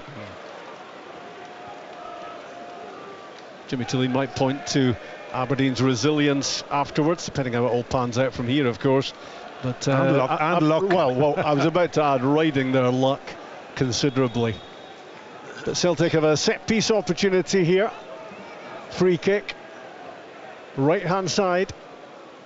Arne Engels rolls it back to the edge of the area. It's Callum McGregor who lets rip with a shot into a ruck of players and blocked. Now McCowan fired in from the left-hand side, and again it's begging for a touch. Scrambled away by Aberdeen. They continue to manage to get the ball clear. Back with McCowan again, 25 yards out, and he was leaning back as he fired that over the top. That's incredible ball. A ball's flashed right across, no takers, with so many bodies in there. But quite incredible. I was surprised that Callum McGregor went for power in that last time. I think he was a perfect place for him to do that famous curl and strike that he does. Just try and guide it in. Guide it in, yeah. He's gone for power and it was blocked. Celtic 1, Aberdeen 0. Mitov fires the ball downfield on the back of some ill-fated attempts to pass it out first half, but nothing much has stuck up top for Aberdeen with Lazetic. I wonder how much longer he's going to get in the game. He's no target. I mean, he just is not a target. He just doesn't get away from Trusty. He constantly wants to stand beside him. The only time he does get away is when, you know, Celtic are on the ball, but when Aberdeen's got the ball, no, not a target. Trusty on the attack. Tierney with the cross ball in. It's back off the upright again. It's the other upright this time. 3 times in the second half already. Celtic have struck the frame of the goal. This is the scoreline, which could have been anything today. It remains 1-0 Celtic. How's your luck, Wilfred Nancy? Oh my word. Here's Trusty lining up, thinking about the shot. Slides it wide instead. Tierney heading for the byline. Jensen blocks him. It's behind for the corner. Well, I honestly, this time it hits the post, but he's coming in almost from the back post area, heads the ball, and it hits the inside of the post and goes away. You couldn't miss that from. No. Well, you'd have scored that at your age. Steady now. Right now, you'd have put that in the back of the net. Willie's thinking about his answer as we watch this corner kick. Engels fires it in. Poor doesn't get beyond the first man. Cleared only as far as Luke McCowan. Back with Engels on the left side, right foot in swinging. Aberdeen under pressure again. Trusty tried to get on the end of it, and it goes behind for the goal kick. Well, what another opportunity that was for Celtic. You were just looking for the net to be bulging with that, Willie, as it came back off the inside of the post. Who was it that actually headed it? Engels. Was it Engels again, was it? Gee me, I mean, it's a brilliant run, it's a fabulous cross, and you're thinking, yeah, it's a second goal, it's got to be the second goal that rattles off the post again. It's incredible the amount of chances. Listen, one thing that Wilfred Nancy can say is that his team has played extremely well today. McGregor down the middle, Maida chasing, and Aberdeen being given another searching examination defensively, and all Jack Milne can do in the end was just fire that away and out for a throw-in on the far side. It's not a game in which you want to be taking any more liberties with Celtic. A goal up, 3 back off the frame with a goal. Couple of wonder saves. Celtic working it again side to side. Yang on the right. Nygren gets himself involved. So much to like about the Celtic performance. All that's missing is a few more goals. Here comes McCowan, tries to do something about it. Just a little bit too much on his cross towards the far post, flighted in. A little bit too high. and it drifts away and behind for the goal kick. Yeah, Celtic have played well today. They've moved the ball really well. A lot of, as I said earlier, a lot of rotation in midfield. They've dominated midfield, and they've created chances, absolute incredible chances, but they haven't put the ball in the back of the net, and that will be, it can be worrying, I suppose, especially if they were to lose anything in this game. It would be quite incredible. Armstrong touches the ball inside for Shinnie, fired down the right hand side. Jensen chasing, but Trusty had plenty of time on his side to slip the ball back to Kasper Schmeichel and out again. Celtic 9 points behind at the moment in the Premiership, Hearts having beaten Rangers earlier in the day, and Celtic looking to trim that back to 6 if they can get the win. It shouldn't really be in any doubt. The only semblance of doubt in your mind is because of the scoreline. Surely Aberdeen couldn't do something crazy like equalise, could they? Here comes Celtic again on the attack. Yang tries to get the ball in from wide right, but he didn't get his boot wrapped around it at all, and the groans around the ground because that flew behind Dimitar Mitov's goal. Yeah, as far as Aberdeen's concerned, I mean, it really is, isn't it? It's just making sure that you're not going away from Celtic Park truly embarrassed, because the simple fact is that could be the case at this moment in time where we are in the game. You know, what have we got? 60 odd plenty minutes, to go. 20 to go, and you're thinking, oh, how is the scoreline it's still 1-0? Can Aberdeen manage to do something? Kenny chasing a trusty header, and Dimitar Mitov just has a wild hack at it to get that away, and managing to find Janfi. And what Mitov probably didn't want was the ball he sent straight back to him. His clearance goes to Callum McGregor this time. Down goes Graham Shinnie with those collapsible legs, and he wins a free kick for Aberdeen. There's great escapes and there's great escapes, but this would be the greatest of all if Aberdeen can get something out of this game. Aushish plays one in behind McCowan for Jensen to chase, and he played it in on the half volley, and it's turned behind by Tierney. Only Lazetic was in the box, so maybe no guarantee anything would have happened there had it even got through. But there is just that little percentage, small percentage opportunity that Aberdeen could get the craziest equaliser of all time, Willie. Yeah, you know, and it would be crazy, Rob. You know, they've barely been up the park in the second half. They've had so many opportunities against them that Celtic have been either unlucky or squandered. But when it's 1-0, you know, the game is still there. You know, if Aberdeen take anything from this game, it would be something absolutely sensational and very, very strange, I would say. You know, but Celtic, they're still a team in fire, aren't they? I think they've got their tails up. Obviously, it's hurting the stick that they've been getting, and they're trying to put that right. Corner kick, Aberdeen, right hand side. Stuart Armstrong with the outswinger. He's put far too much on it, but it will be kept in on the other side by Graham Shinnie, or maybe not, because there was maybe the ball went behind before it came back in, not sure. Yeah, anyway. I think that's what happened, and that is when you have an opportunity there, and your first time you're up in Celtic's half, and you get a corner and a set piece, and you know how vulnerable Celtic is with set pieces, you end up putting the ball out of play direct from the corner.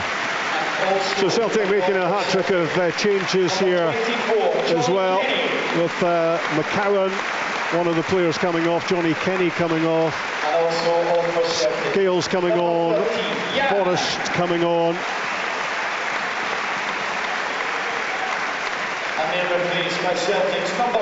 Yang is off, Shin Yamada is on, and for Aberdeen, Bilalovic and Kjartansson were the players introduced. So two guys who've featured very little for Aberdeen this season. I think it's a debut for Kjartansson, the 19-year-old Icelander. Bilalovic has featured very little, but has scored his first Aberdeen goal, and Willie will be delighted to know that Marko Lazetic is no more on the pitch. He's gone off, and Adil Aushish off as well. So a revolving door of changes, And play goes on, and the song will probably remain the same here, with incessant Celtic attacking, desperate Aberdeen defending, and you would have to say no great luck in this second half for Wilfred Nancy and his team.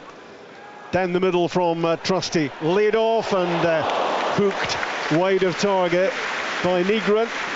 Yeah, it was a good play though. Nice ball in. Tomato, who's gone through the middle now alongside Yamada, two up front, and just laying it in to Nygren, who takes it first time and gets good contact. Yeah, it was a good strike. It was just off target, left hand side, just about a yard wide of the post. Just needed to cut across it a bit and bring it back in rather than swinging wide of target. A couple of feet wide it was.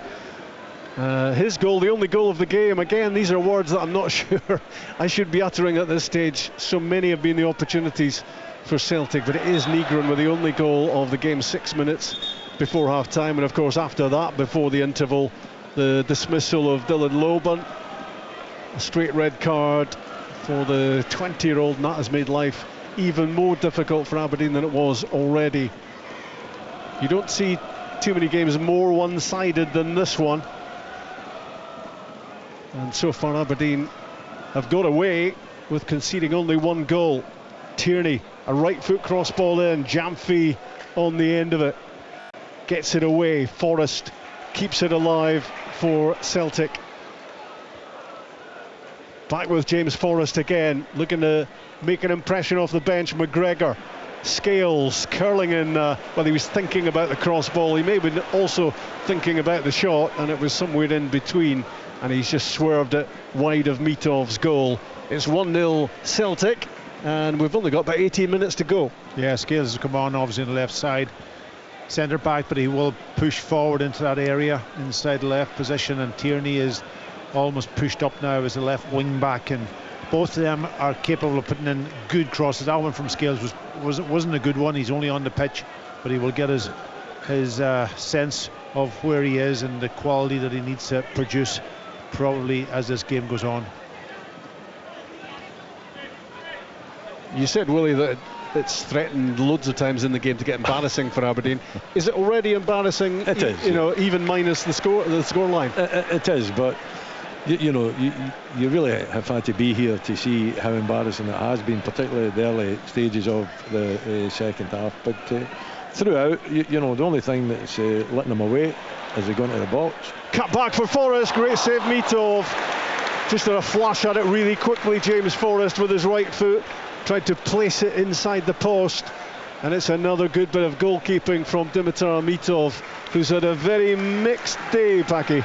Yeah, but listen, I think he's that type of goalkeeper. He'll make lots and lots and lots of good saves, and you think, wow, fantastic. And then there's an error there. There's a little error that creeps into his game, maybe a big error at times, and that's sort of, what would you rather, Wally? A goalkeeper that is really consistent, rather than the one who makes all the saves and then makes big mistakes. Forrest to the byline, gets it across, good block by Mats Knuster after Jamfi was beaten all ends up by James Forrest. Here's Knuster again, looking to get himself out of defence and get Aberdeen moving forward. Kjartansson had the ball for a moment, he lost it, now he's won it back, the young Icelander. This looks promising for Aberdeen. It's through for Bilalovic! Oh my and it's 1-1. It's that incredible scoreline that Celtic must have been fearing. Well, this is a tale of the hugely unexpected as Bilalovic scores for Aberdeen. They could be 6 goals down by now. It's all square at Celtic Park, and the Celtic supporters are looking on here with disbelieving eyes. And they should be as well, Packy, absolutely should be. We're speaking about it, couldn't see it happening, but Jimmy Tillene makes the two subs actually combine extremely well. And Bilalovic, I think goalkeeper, do you think that Schmeichel should do better? It's a decent strike, but it goes under his body. Irrespective of that, Aberdeen somehow have managed to get themselves back in level terms. It's quite incredible. A really good pass from Caps Harson as well, you know, to set up Bilalovic, who's really milking it down there. He's enjoying his moment, isn't he? Better get up and get back on with the game, though. He got a hand to Paki, didn't he? He did. He did. Like, it's one of them. He tends to spread his body, doesn't he? And he's hoping that it's going to be one of those where he gets the block and he doesn't make the block. It goes through him. But I think initially it was that ball down the side of Trusty, and the pace, he just couldn't match it. And it's absolutely incredible to think that Aberdeen has got a chance of getting something out of this game. I made the suggestion, Willie, with no great seriousness, what if this becomes 1-1? Because for Celtic, it's a game that could almost have been double figures for goals for them in terms of really good chances and how close they'd gone, and it's now threatening to come apart for them.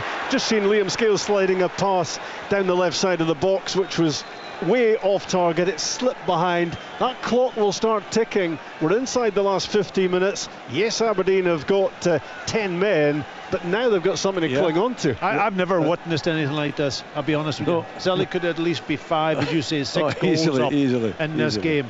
And that's just the clear-cut chances that they had.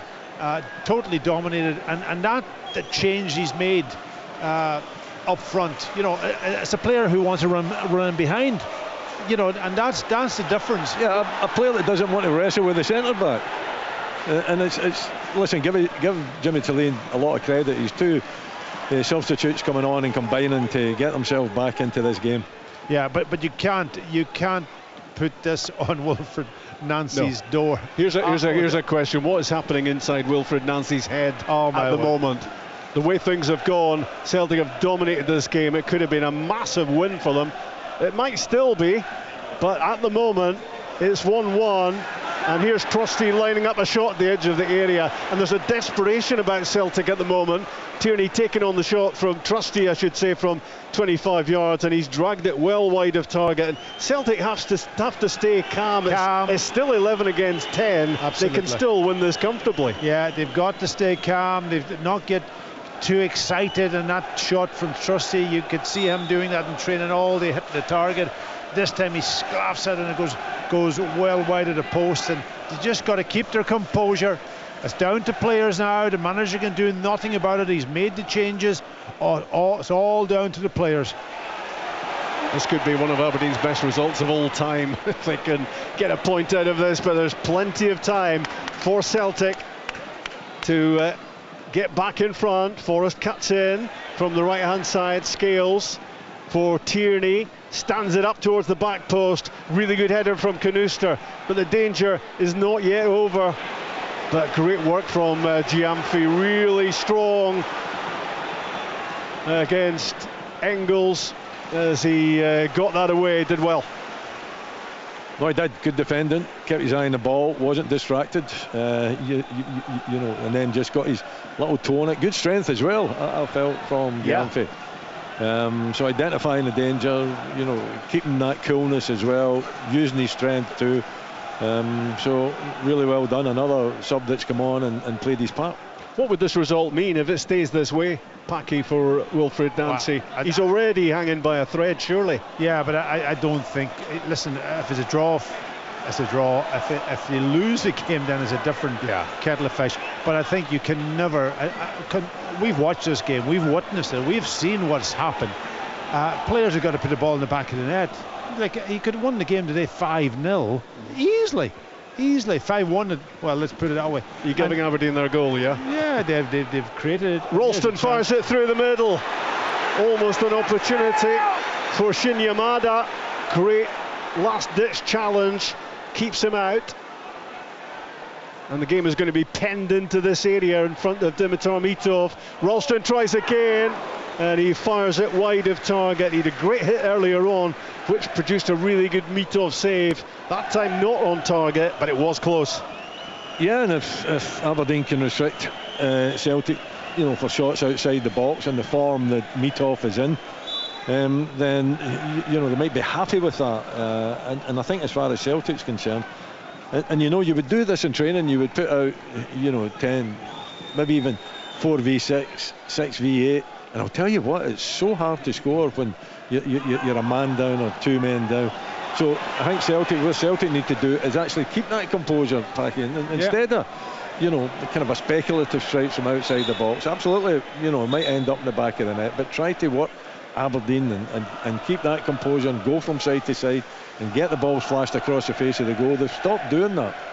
Yeah, at the moment it's a Nancy nightmare again here on the back of 4 straight defeats. Celtic should have been way out of sight by now.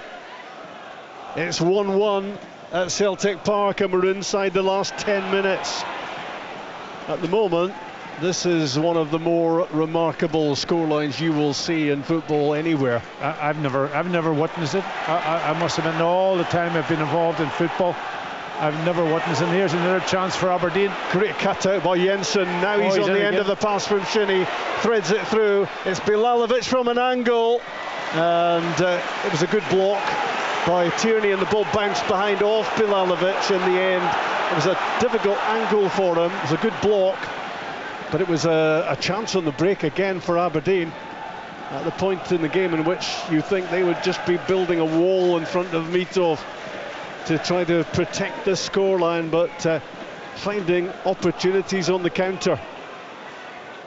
Colby Donovan standing by on the touchline to come on. Engels fires one into the middle, took a deflection of Giamfi, and it's plucked out of the air by Dimi Mitov. At any moment Aberdeen get a chance, they will slow this game down, because we're in the 82nd minute. Celtic 1, Aberdeen 1. Yeah, that should have been better from over on the right hand side. Was it Forrest that was on the ball? I'm not too sure. It was Engels, but he should have been able to get that cross into the box, not hit the first defender.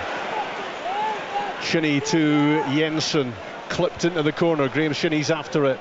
Scales tries to protect it and plays the ball out off the Aberdeen captain. And here comes Colby Donovan to replace Tony Ralston late on for Celtic. Well, they've got to be throwing everything at this in the time remaining. Wilfred Nancy's team to try to get the win, which nobody would disagree that they deserve. But at the moment, they're being held sensationally, would be the word, by Aberdeen. One of the strangest games you'll ever see.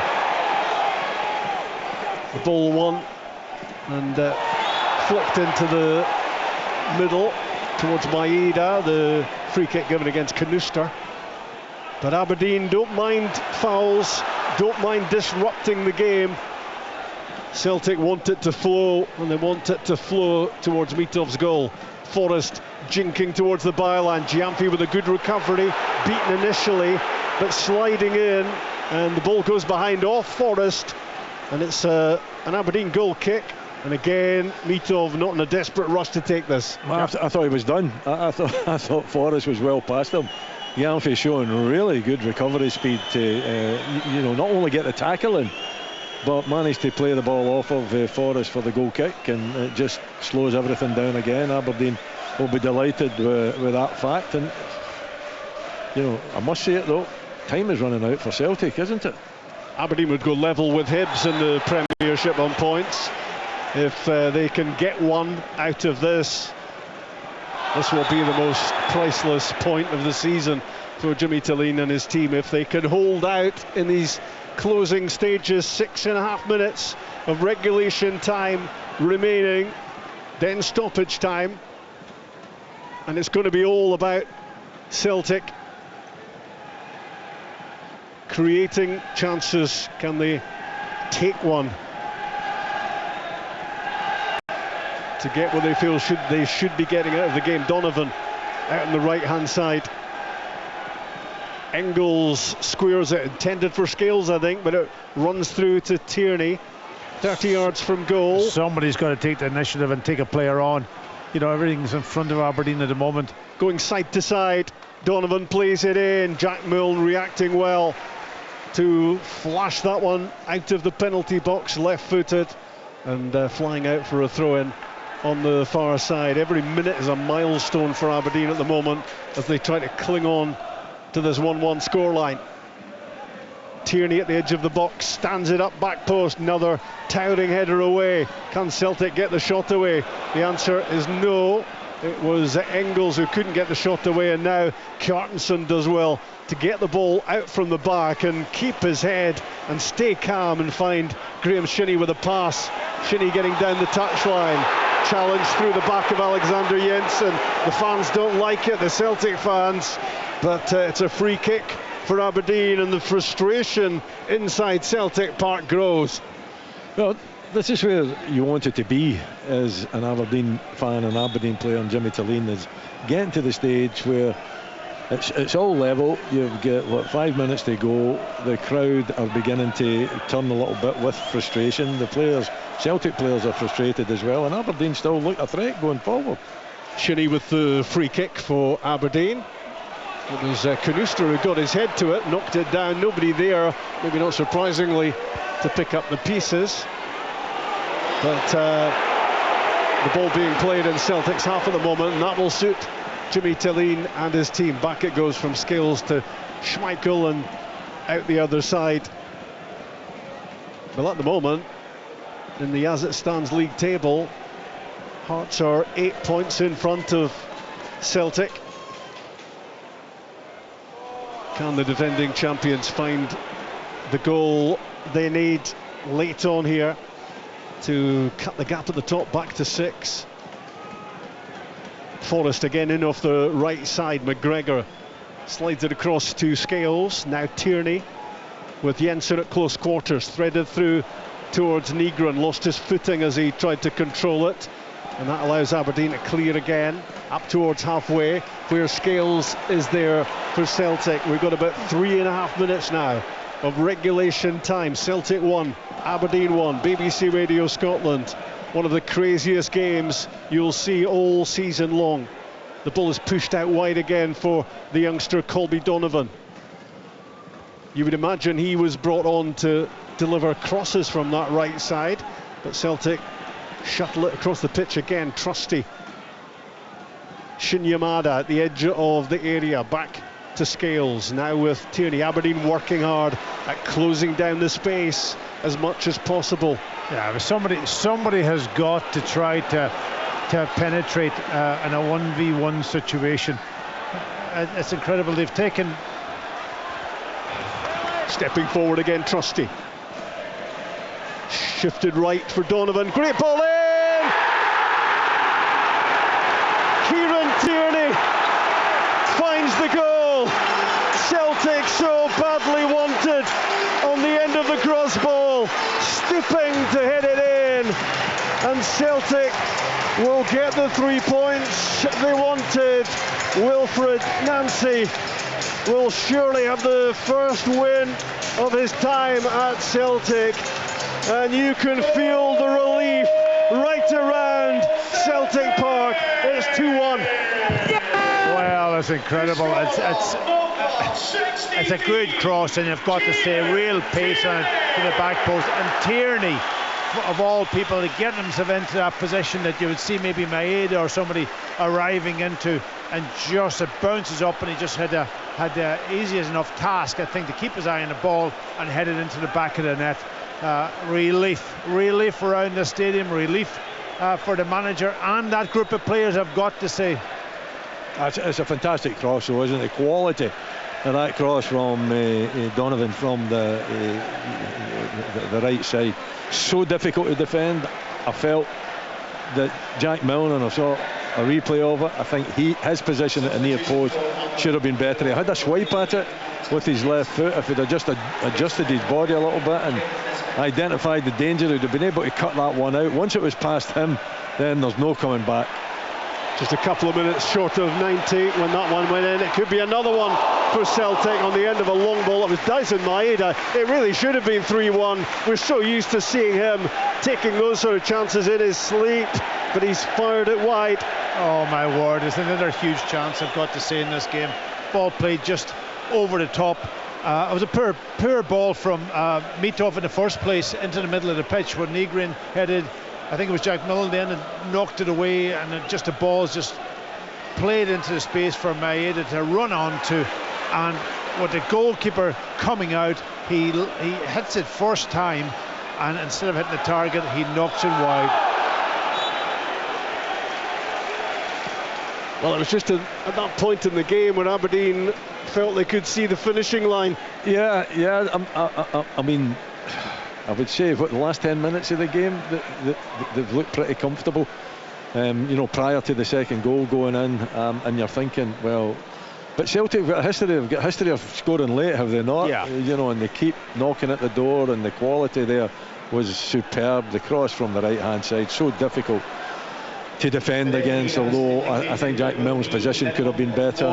Once it goes by him, then it's just anybody could put the ball in the back of the net, but Kieran Tierney, the old experienced player, is there to take the 3 points, and you would think it would be the 3 points. You don't see Aberdeen at this stage being able to mount anything, but mind you, I've been thinking that all second half, probably all afternoon, to be perfectly honest. And it's still a pretty remarkable result for Aberdeen to come away from here with only a 2-1 defeat. Absolutely. Because it could have been something very embarrassing had Celtic snapped up all the opportunities which came their way. We're inside stoppage time, 4 minutes being added. Celtic would like to put another little bit of icing on that cake, that Christmas cake, but relieved that they were in front in the game. We've used the word embarrassing in the course of this game. It would have been massively embarrassing for Celtic had they not won this, having had so much in every department of the game, apart from putting the ball in the back of the net. Scales in possession. Forward it goes for Nygren, finding a little hole. Into the box he goes, slips it wide. McGregor back in the middle. And James Forrest scores. And that rounds things off for Celtic. It's still not the scoreline, which tells the story of how this game has gone. But at least Celtic are winning with a fair bit of ease, a fair bit of comfort in the end. Inside stoppage time, it's Forrest for 3-1. Yeah, listen, it'll go down in history as a 3-1 scoreline. I don't think the rest of the game and what we've witnessed here today will be go down in history, because the scoreline is always the thing that people look at. But this was an incredible game. This was unbelievable. I've never seen a game like it in my life. Celtic deserved to win it, of course, but the chances that they created and missed, you've got to say, was unbelievable. Well, that was a good, really good. And you can see the delight on Wilfred Nancy's face. Yeah. The relief is just incredible. The pressure's going off him, and he'll be a happy man tonight. It's also a massive moment for James Forrest, because it's another season and another goal. This is his first goal of the campaign, and he's got this remarkable record of scoring in so many seasons, Packy. Yeah, listen, he did. It took him a long time. It was the last season, but eventually he got it. And it has. That one was a fairly easy one to put in the back of the net. He just had to use his composure, experience as the ball came to him, just open up his foot and tap it in. I don't know if the man of the match award was picked earlier on. It might have just been picked in the last couple of minutes, because it's Kieran Tierney who got that all-important goal to get Celtic back in front in the game. Since then, James Forrest has scored as well. It still doesn't tell the story of how far ahead Celtic have been in the game, but I think we saw on the face of Wilfred Nancy there the expression of relief and delight that a large weight has been lifted off his shoulders by those couple of goals which have got Celtic back in front. Oh, absolutely, and the performance, so Pat, I would suggest the performance is top quality, but when you look at the important players, it's the old stagers, isn't it? James Forrest, it's Kieran Tierney, it's Callum McGregor. So it's been a fantastic performance from Celtic. Here's Tierney again with another cross ball in. Yamada with his head to it, and it comes off the top of the crossbar. So Celtic finishing with a flourish. They certainly started the second half with a flourish as well, and all the Celtic fans are on their feet to greet the first win for Wilfred Nancy as the club's head coach. It has been a recurring nightmare for him over the last fortnight. 4 straight defeats, and he must have looked on in disbelief and wondered whether game number 5 for him was going to end in a crazy 1-all draw. Celtic could have been 6 or 7 in front when Bilalovic equalised for Aberdeen, cancelling out Nygren's first half goal for Celtic. And heading towards 90 minutes, it did look as if we were going to see one of the most unlikely 1-all draws we've seen in Scottish Premiership history. But Celtic kept at it, to be fair, after a period of desperation where they were trying shots from everywhere. Colby Donovan's cross found Kieran Tierney stooping at the back post to head in and restore Celtic's advantage. And then it was James Forrest, set up by Callum McGregor, and it was the usual suspects combining late on to get the job done, and that made it 3-1. Celtic closed the gap at the top. It's still 6 points of an advantage for Hearts in the Premiership, but this game always had to be must win for Wilfred Nancy and Celtic. He and they got there in the end. Celtic 3, Aberdeen 1.